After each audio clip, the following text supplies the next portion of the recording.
Hey guys, welcome to ambition classes. तो अभी हम लोग वेक्टर प्रोडक्ट यानी कि क्रॉस प्रोडक्ट पे कुछ क्वेश्चंस करेंगे जिससे कि हमारा कॉन्सेप्ट और भी ज़्यादा क्लियर हो।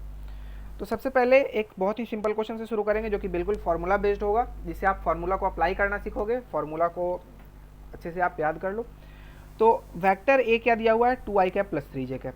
वेक्टर बी दिया हुआ है 3i cap plus 4j cap. और हमें निकालना क्या है, ए क्रॉस बी। अब देखो ए क्रॉस बी हमें निकालना है, तो हम क्या करेंगे, ए क्रॉस बी। अच्छा, ए क्रॉस बी को हम लोग क्या कर सकते हैं, ए वेक्टर ए की जगह हमने ये लिख दिया 2i plus 3j, cross vector B की जगह हमने लिख दिया 3i प्लस 4j। ठीक है, हम अब इसे ही सिंप्लीफाई करते हैं और जो रिजल्ट आएगा वो बता देंगे। तो बस वही एसोसिएटिव लॉ को फॉलो करके आपको याद होगा, ए इंटू बी प्लस सी लिखा हुआ तो हम लोग क्या लिखते हैं इसको, ए बी प्लस ए सी।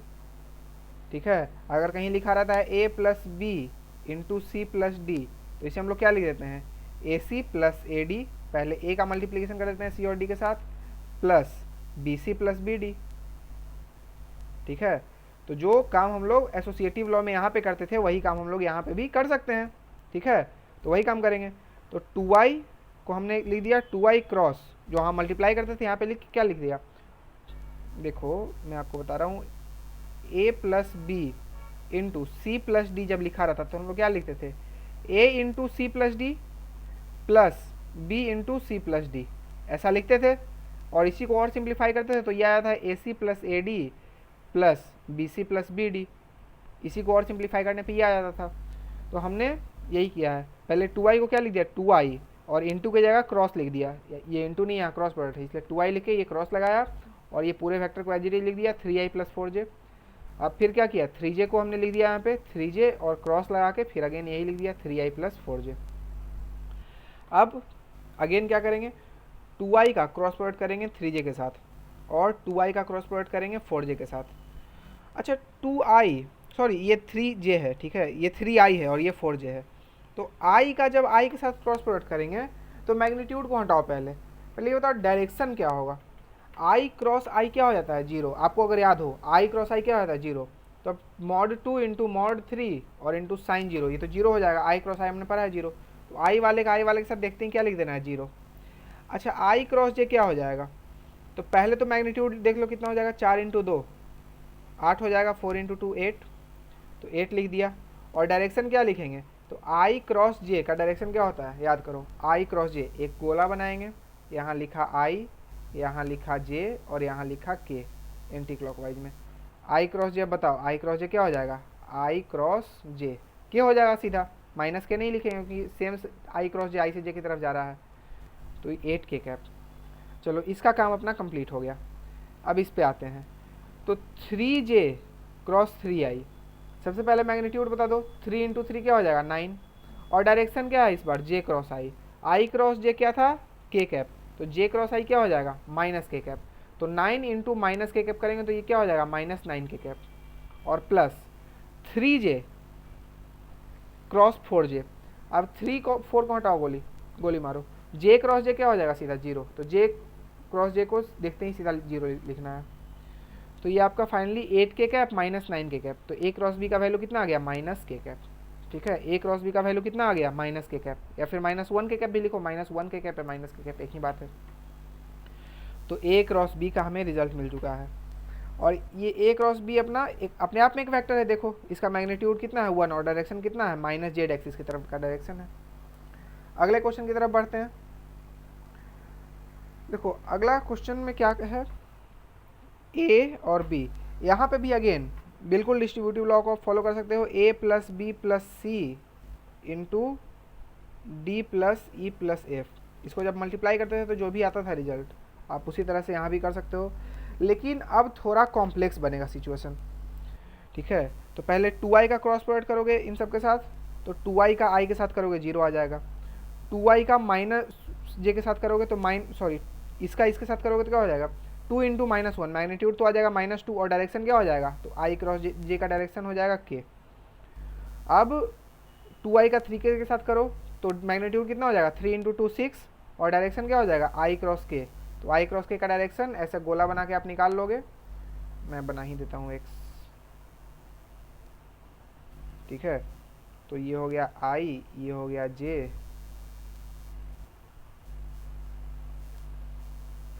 ये हो गया आई और ये हो गया के। अब आई क्रॉस के क्या हो जाएगा, तो ये हो गया आई और ये हो गया के। आई क्रॉस के क्या है, ऑपोजिट सेंस में जा रहा है तो माइनस जे कैप हो जाएगा डायरेक्शन। इसका इस पूरे के साथ हमने कर दिया। अब 3j का इस पूरे के साथ करेंगे तो 3j और आई, तो मैग्नीट्यूड तो कितना हो जाएगा 3 इंटू 1, दोनों का कोफिशिएंट का मल्टीप्लाई कर दो वही मैग्नीट्यूड हो जाएगा। तो 3 इंटू 1 कितना हो जाएगा 3। और डायरेक्शन j क्रॉस आई का क्या हो जाएगा, तो j क्रॉस आई का डायरेक्शन क्या है, ऑपोजिट सेंस में जा रहा है, और ऑपोजिट सेंस में जा रहा है मतलब माइनस के, तो इसका डायरेक्शन हो गया माइनस के। अब इसका इसके साथ करो तो मैग्नीट्यूड तो हो जाएगा 3 इंटू -1 -3, लेकिन जे क्रॉस जे क्या हो जाएगा 0, जे क्रॉस जे क्या हो जाएगा 0, तो सीधा ही 0 लिख दिया हमने। अब इसका इसके साथ करो तो मैग्नीट्यूड तो क्या हो जाएगा 3 इंटू 3 9, 9 लिख दिया मैग्नीट्यूड। डायरेक्शन क्या हो जाएगा, तो जे क्रॉस के, जे क्रॉस के का डायरेक्शन निकालो, जे से के की तरफ जा रहा है सेम सेंस में है तो आई कैप सीधा लिख दो, तो इसका डायरेक्शन हो गया 9 इंटू आई कैप। अगेन अब क्या करो, इसका इस पूरे के साथ लिखेंगे तो 4 का इस आई के साथ करो तो मैग्नीट्यूड हो जाएगा 4 इंटू 1 दैट इज़ 4, और डायरेक्शन हो जाएगा के क्रॉस आई। के क्रॉस आई का डायरेक्शन क्या होता है, के से जा रहा है आई की तरफ, सेम सेंस में है, सेम डायरेक्शन है तो सीधा जे कैप हो जाएगा। अब इसका इसके साथ करो तो मैग्नीट्यूड हो जाएगा कितना 4 इंटू -1 -4, और के और जे, तो के क्रॉस जे क्या हो जाएगा, के से जे की तरफ ऑपोजिट सेंस में जा रहा है, सर्किल के डायरेक्शन के ऑपोजिट सेंस में, तो ये हो जाएगा माइनस आई कैप, तो -4 इंटू माइनस आई कैप। इसी को सिंप्लीफाई कर देंगे, ठीक है। तो आई वाले को एक साथ, जे वाले को एक साथ, के वाले को एक साथ, तो देखो आई कहाँ कहाँ है, यहाँ और यहाँ आई है, तो 9i + 4i 13i कैप। जे वाला का देखो तो यहाँ पे जे है और एक यहाँ पे जे है, तो -6j और यहाँ पे 4j, तो ये -2j, जे में -2 बचेगा। के का देखो तो यहाँ पे -2 के है और यहाँ पे -3 के है, तो ये बचेगा -5 के। तो ए क्रॉस बी आपका आ गया ये वेक्टर, ठीक है ना। अब क्या कि सर आपने बताया था कि ए क्रॉस बी का जो डायरेक्शन होगा वो ए और बी वेक्टर जिस प्लेन पे लाई कर रहा होगा उसके परपेंडिकुलर होगा, तो बिल्कुल यहाँ पे ये जो ए क्रॉस बी है ये ए के भी परपेंडिकुलर है, बी के भी परपेंडिकुलर है। आप चाहो तो डॉट प्रोडक्ट से आपको एंगल निकालने का ट्रिक पता है कि आप एंगल कैसे निकालेंगे। आप इस जो ये नया वेक्टर ए क्रॉस बी, थोड़ी देर के लिए मैं इसका सी नाम दे देता हूँ, वेक्टर सी। तो vector C equal to 13i cap -2j cap -5 k cap. तो एक नया वेक्टर सी है, आप सी का बी के साथ एंगल निकालो या सी का ए के साथ एंगल निकालो, दोनों के साथ ही इसका एंगल कितना आएगा 90 डिग्री, ठीक है। जाहिर सी बात है अगर कोई वेक्टर जैसे ए है और ये बी है सपोज, और कोई वेक्टर इस प्लेन के ही परपेंडिकुलर है, इस प्लेन के परपेंडिकुलर है तो इसका मतलब डेफिनेटली वो ए के भी परपेंडिकुलर है और बी के भी परपेंडिकुलर है, ठीक है ना। प्लेन के परपेंडिकुलर होने का मतलब कि प्लेन पे जितना भी यहाँ पे लाइन है ये सब के परपेंडिकुलर हो गया। तो ये ए क्रॉस बी आप निकाल के देख लो, ये बी के भी से भी इसका एंगल 90 डिग्री आएगा और ए से भी इसका एंगल 90 डिग्री ही आएगा, ठीक है। हाँ आपको ये ऐसा कुछ दिख रहा है एक अजीब सा, क्योंकि ये दोनों भी अजीब है, रिजल्ट अजीब है, इसमें क्या कर सकते हैं हम, ठीक है। अगले क्वेश्चन की तरफ बढ़ते हैं हम लोग, ये सब इरेज करो।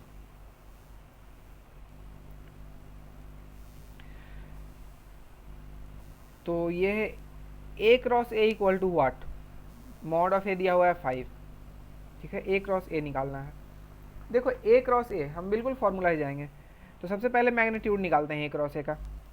तो mod of A cross B क्या होता है, मैग्नीट्यूड दो वेक्टर के क्रॉस प्रोडक्ट का, mod A into mod B into sine theta.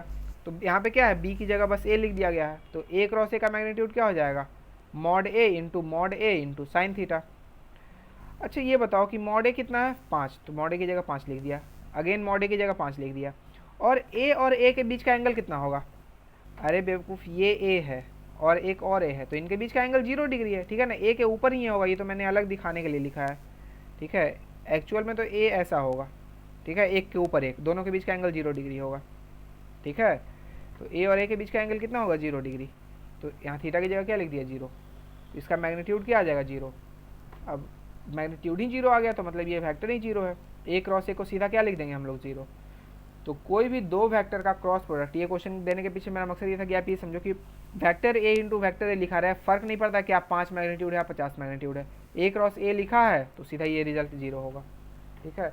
और इनफैक्ट ए क्रॉस ए ही नहीं, कोई भी दो पैरेलल वेक्टर्स अगर लिखा हो तो उनका भी क्रॉस प्रोडक्ट जीरो होगा। पैरेलल वेक्टर मतलब दोनों के बीच का एंगल 0 डिग्री, और दोनों के बीच का एंगल 0 डिग्री अगर है तो मैग्नीट्यूड दोनों का कुछ भी रहे, साइन 0 तो सबको 0 बना देगा, ठीक है ना, कितना भी लफड़ा रहा है वो सबको 0 बना देगा।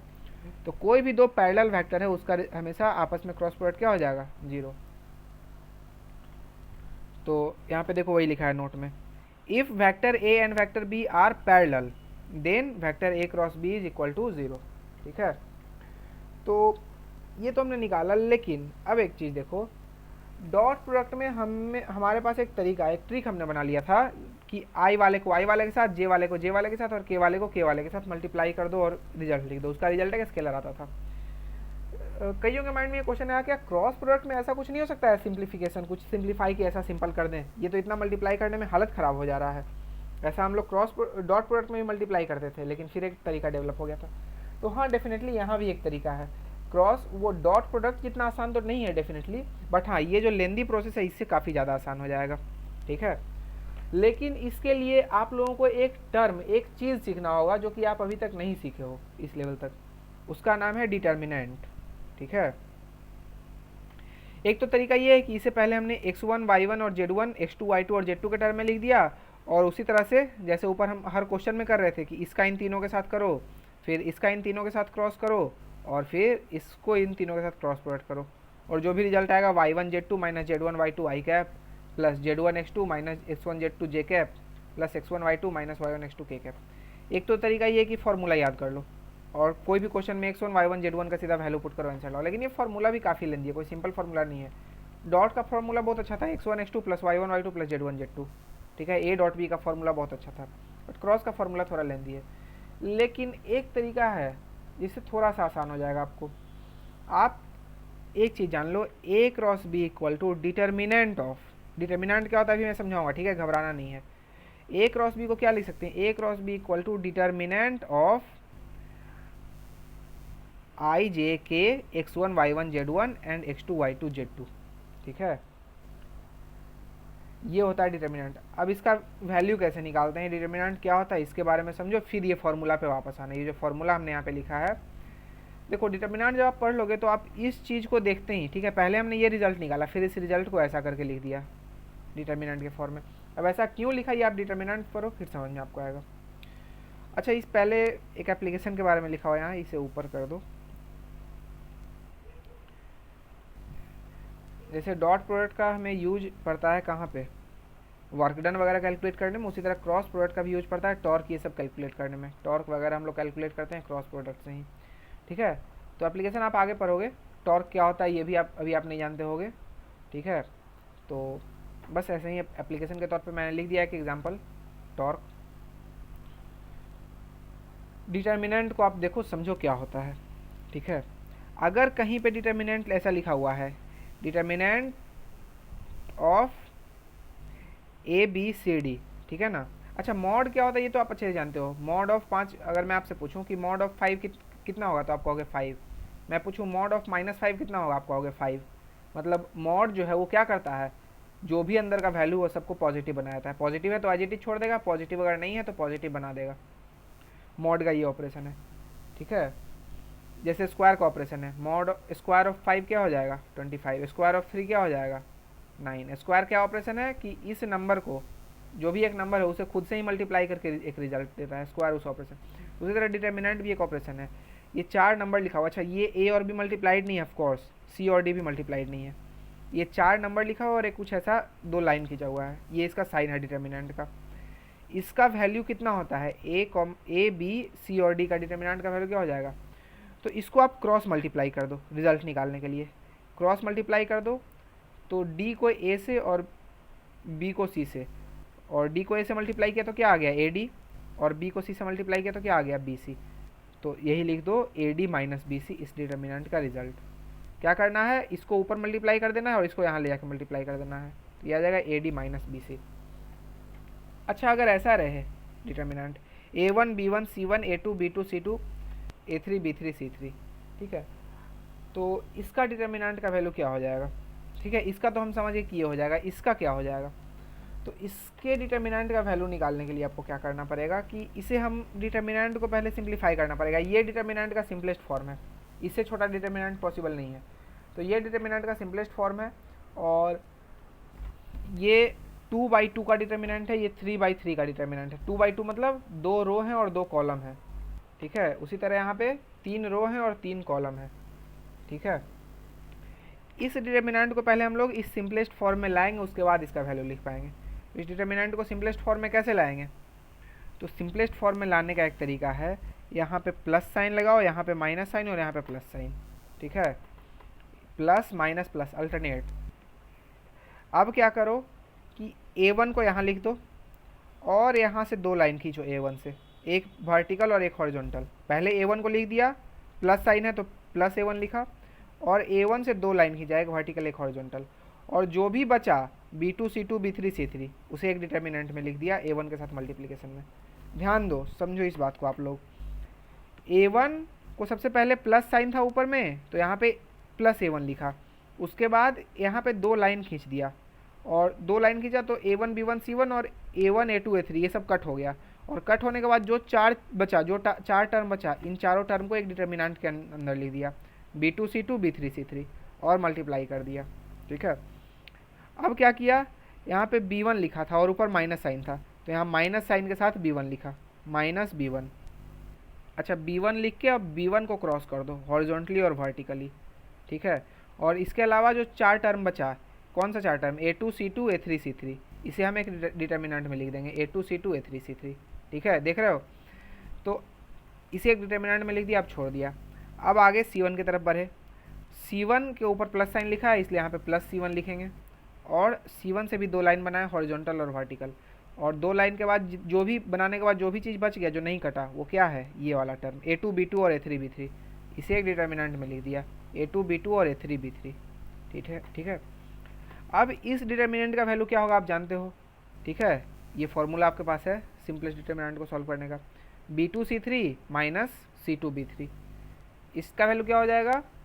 A1 C3 minus C2 A3, और इसका वैल्यू क्या हो जाएगा? A2 B3 minus B2 A3। तो ये डिटर्मिनेंट, आपको अभी डिटर्मिनेंट पता नहीं है, इस वजह से आपको ये फॉर्मूला अप्लाई करने में थोड़ा दिक्कत आएगा, ठीक है ना। आपको थोड़ी दिक्कत का सामना करना पड़ेगा, बट डिटर्मिनेंट बहुत ही सिंपल चीज़ है, ठीक है। अभी बहुत ही यूज होगा आपके डिटर्मिनेंट। इनफैक्ट आपका तो मैथमेटिक्स में एक चैप्टर ही है matrices and determinant, straight line, जो मैथमेटिक्स में आप चैप्टर पढ़ोगे, स्ट्रेट लाइन में भी डिटर्मिनेंट यूज होगा एरिया निकालने में। तो डिटर्मिनेंट अभी बहुत यूज होगा। जैसे आपको अभी स्क्वायर यूज करने में कोई प्रॉब्लम नहीं आती होगी, स्क्वायर बहुत ही सिंपल हो गया आपके लिए निकालना। अगर 5 का स्क्वायर बोलूँ आप निकाल दोगे, अगर मैं 39 का स्क्वायर बोलूँ तो भी आप निकाल दोगे, 192 का स्क्वायर बोलूँ वो भी आप निकाल दोगे, क्योंकि आपको स्क्वायर निकालना आ चुका है, ठीक है।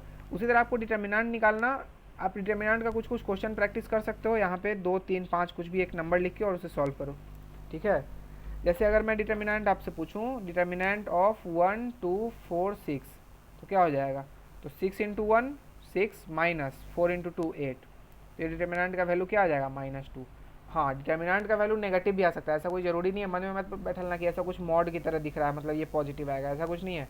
डिटर्मिनेंट का वैल्यू नेगेटिव भी आ सकता है, अगर डिटर्मिनेंट के बाहर कोई मॉड का साइन अलग से लगा दे तब अलग बात है, ठीक है। चलो खैर, तो डिटर्मिनेंट प्रैक्टिस कर लेना थोड़ा, और बाकी फिर मिलते हैं नेक्स्ट क्लास में, और नेक्स्ट क्लास में डिटर्मिनेंट का यूज करके ही सॉल्व करेंगे, जिससे डिटर्मिनेंट को यूज करने में और ज़्यादा आसानी हो जाए, क्योंकि डिटर्मिनेंट अभी आगे यूज होना ही है बहुत सारे चैप्टर्स में।